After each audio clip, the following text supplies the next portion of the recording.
If you're getting ready to sell your home in Central Maine, there's one thing I need you to hear before you do anything else, before you call an agent, before you start decluttering, and especially before you look up what your neighbor's house sold for.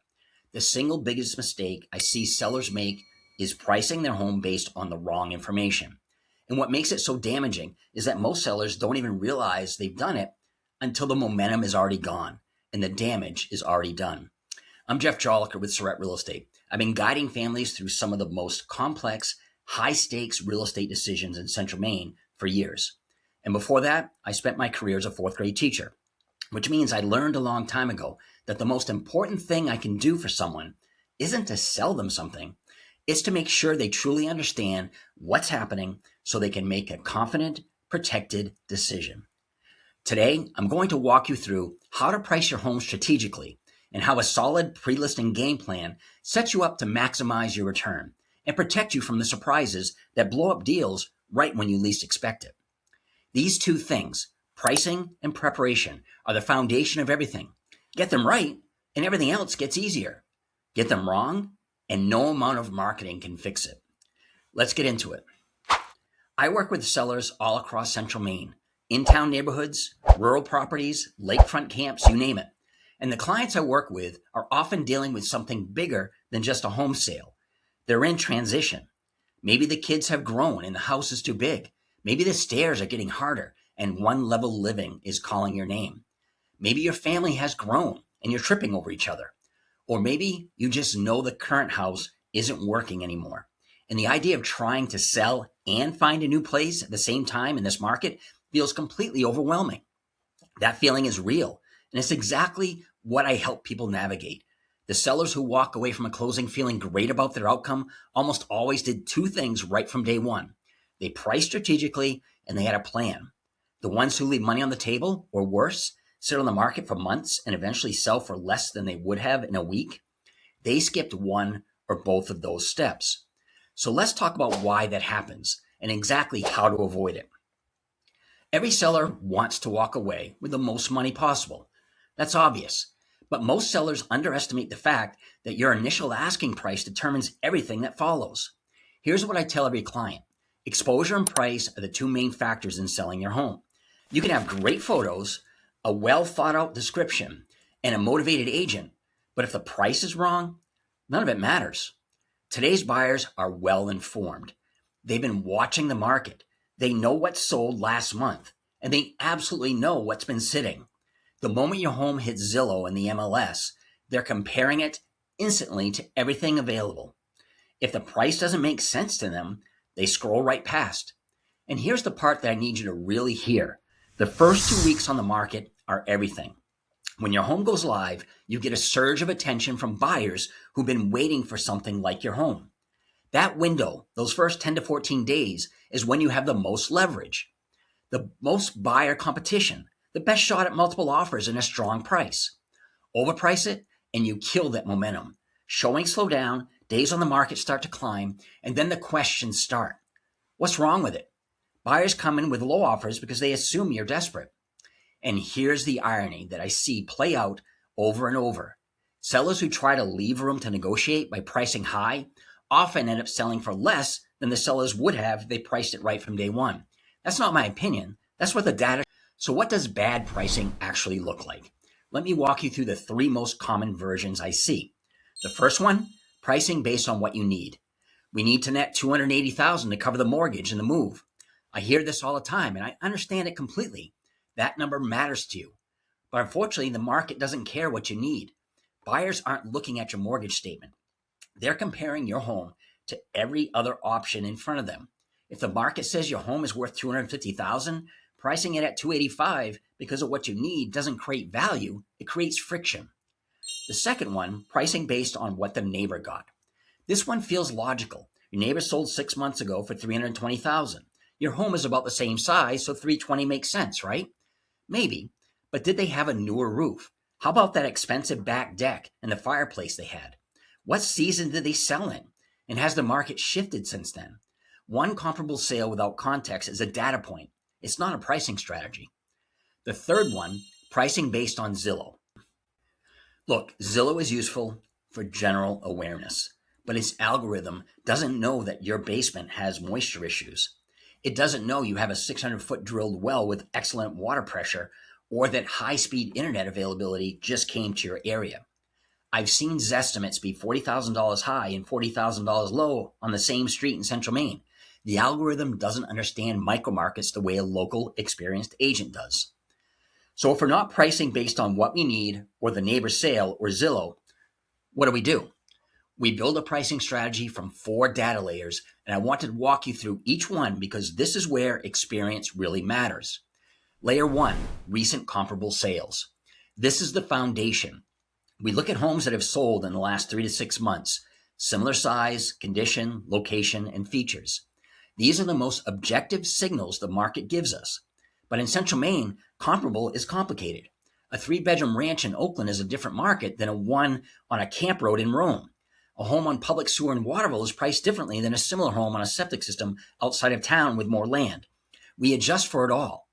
Layer 2, current competition. The homes that are for sale right now that a buyer may have already seen. The buyers will make assumptions about your asking price based on the other homes that are currently available. Your competition sets the context for your price. If there are 2 similar homes priced below yours, you better have a clear reason why yours is worth more, or buyers are writing offers at the other properties first. Layer 3, what didn't sell and why. This is the piece most sellers and even some agents overlook. Expired and withdrawn listings. Homes that sat on the market for 180 days and didn't sell. That's the market telling you something. Was it poorly marketed, or was the asking price rejected by the market? How does your home compare? Layer 4, market trends. Is the Central Maine market in your price range moving up, holding steady, or softening? How long are homes sitting on the market before going under contract? Are sellers getting asking price, over, or under? These trends tell us whether we can price confidently or whether we need to be more competitive to attract today's buyers. And then, after all 4 of those layers, we factor in the specific characteristics of your property. The heat type, fuel efficiency, roof age, water quality, waterfront access, road type, and various other amenities that makes your home unique. Even internet service, which has become a real factor in rural Maine since remote work changed everything. All of those things move the price up or down relative to the comparables. When we put it all together, we arrive at a number that isn't a wish, it's a strategy. Now let's talk about the second half of this equation. And honestly, this is the part that most sellers skip entirely, which is why it matters so much. The asking price we set has to reflect your home's actual condition. You can't price a home as if it is in excellent shape when the roof is 30 years old and the basement has moisture. Buyers and their inspectors will find it, and you'll either lose the deal or give back money and concessions that you didn't plan for. The pre-listing game plan does 2 things. It helps us understand the condition your home is actually in so we can price it accurately, and it gives you the chance to fix, disclose, or plan ahead for the things that might otherwise blow up the deal at the worst possible moment. Step 1, the pre-listing walkthrough. Before we talk price, we walk the property together with honest eyes. We look at what the buyers and their inspectors are going to look at. The roof, the foundation, the basement, the electrical panel, the heating system, the water heater. In Maine specifically, a handful of things come up on nearly every inspection. Moisture in basements, outdated electrical, older septic systems without documentation, and water quality. If any of these are likely to be issues, we want to know before the first showing, not after we've accepted an offer. Step 2, decide what to fix, what to disclose, and what to price for. Once we know what we're working with, we make a conscious decision on each item. Some things are worth fixing before you list. A leaking pipe, a broken window, a smoke detector that doesn't work, low cost, high perception. They signal to the buyers that this home has been cared for. Some things are better disclosed and priced for. If the roof has a few years of life left, you have options. Replace it, price the home accounting for it, or offer a credit at closing. The key is that you decide ahead of time, not in the middle of negotiations under pressure. Getting estimates for major repairs ahead of time can save you thousands of dollars. Step 3, build the property fact sheet. Maine buyers ask a very specific set of questions early in the process. What does it cost to heat the house? How old is the septic system? Is there a design on file? Is the road publicly or privately maintained? Is any or part of the property in the flood zone? If you don't have answers ready, buyers get nervous. Uncertainty creates hesitation, and hesitation leads to lower offers or buyers walking away. A property fact sheet proactively answers all of those questions before buyers even have to ask. It builds confidence, reduces frictions, and signals that you're an organized seller who has nothing to hide. That perception alone can move the needle at the offer table. Step 4, photos and first impressions. I'll be direct. Proper preparation is one of the highest return investments you can make as a seller. Buyers today decide whether to schedule a showing based on a 3-second scroll through your listing photos on their phone. If those photos are dark, cluttered, or just fine, you don't get the showing, and no showing means no offer. In Maine, seasonality matters too. If you're listing in February with 2 feet of snow on the ground, we want to make sure the driveway and entry are clear and safe. We want to maximize interior light and warmth, and in some cases, with proper disclosure, we'll include a summer exterior photo so buyers can see the property at its best. Here's where everything connects. The pre-listing game plan doesn't just make your home look better, it directly informs your pricing strategy. When we've done the walkthrough, made decisions about what we're going to fix, what we're going to disclose, and built out the property fact sheet, we can price with real confidence, not guessing. We know what we have. We've made decisions about it, and the price reflects reality. That confidence changes everything. When a buyer's inspector finds the radon and you already have a mitigation quote in hand and it's factored into your price, that's not a crisis, that's a conversation. When a buyer asks about internet options and you have a 1-page fact sheet listing every provider that serves the address, that's not uncertainty. That's a seller who did their homework. Let me give you a real example.